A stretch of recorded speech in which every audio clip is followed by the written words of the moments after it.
What is up, everyone? Welcome back to the channel. In this video, we are obviously going to be talking about the first 3 episodes of Andor, so let's go ahead and get into it. Now, I'm gonna be honest with you, I have no intention of reviewing every episode of this series. I'm sure we'll talk about it from time to time here and there, but I will not be reviewing every episode. After Kenobi, I kind of told myself, like, I'm not going to do this for Andor because it kind of takes away from my enjoyment of the series because I feel so pressured to get review videos out, and then they don't even end up doing that well anyways. I don't really enjoy making them as much as I enjoy making other content, but I want to talk about the first 3 episodes of Andor because there seems to be a lot of controversy that I don't really understand on either side. I don't really agree with either side. So I'm just going to kind of give my perspective on that. But first, I'll just give my initial thoughts on the first 3 episodes of Andor. Coming into this show, I did not have really any expectations at all. Obviously, we know the general plot of the show. It's going to be a story about Cassian Andor and the early days of the rebellion as it rises up against the Empire. But outside of that, I don't really know anything. I don't really have any predictions, expectations, hopes. I'm just coming into this show completely blind. And honestly, I think that's a good thing because I think expectations can be terrible, honestly, for people who are so committed to them that, like, if they don't happen, it's going to hurt their experience. I think that happens to a lot of people. It's definitely happened to me before. So I think coming into Andor with a clean slate and an open mind is a good thing. However, with that being said, I still don't really have any expectations. I saw people who were invited to the premiere of Andor, and they saw it, and they came out, and they were like, it's the best show ever, or it's going to be the best show ever, and it's just so amazing. I can't believe how good this show is. And I was like, okay, cool. Andor came out, and those people are still excited, but then there's a lot of other people talking about how Andor's terrible, or, they're done talking about Disney Star Wars, and this is just a waste of time, and so on and so forth. And here's my thing. For the people who are claiming that this is going to be the best thing ever, I'm glad that you were super enamored with the first 3 episodes, but I don't understand. Like, for me, nothing resonated with me in the first 3 episodes in any way that told me, like, this is going to be some amazing adventure. So I don't really understand that side. And then the other side, I'm like, how can you write off a show after 3 episodes when it's a 12 episode season for a show which is going to have multiple seasons? Like, we know this for sure. And the thing about Andor is that these first 3 episodes are establishing a brand new story for a character that we don't really know much about in a brand new time period that we've never really explored. Well, we explored it in Star Wars Rebels, actually, but a different facet of the story, like a completely different take on it.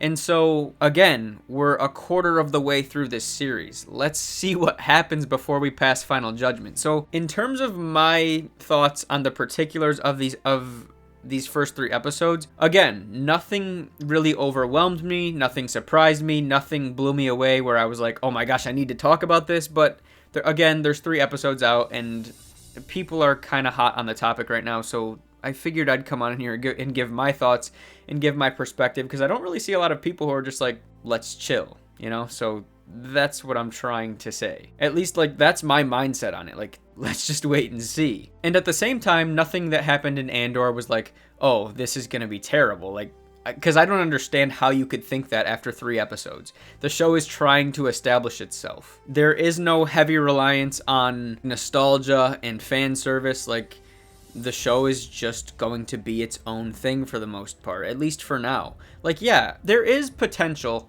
for characters like Emperor Palpatine and Darth Vader and others like that to show up. But at the same time, like, I don't need that at all. And if you're somebody who really gets into that kind of stuff, then that's great. And, like, to be honest with you, if Palpatine shows up in this series, like, yeah, I will think that's cool.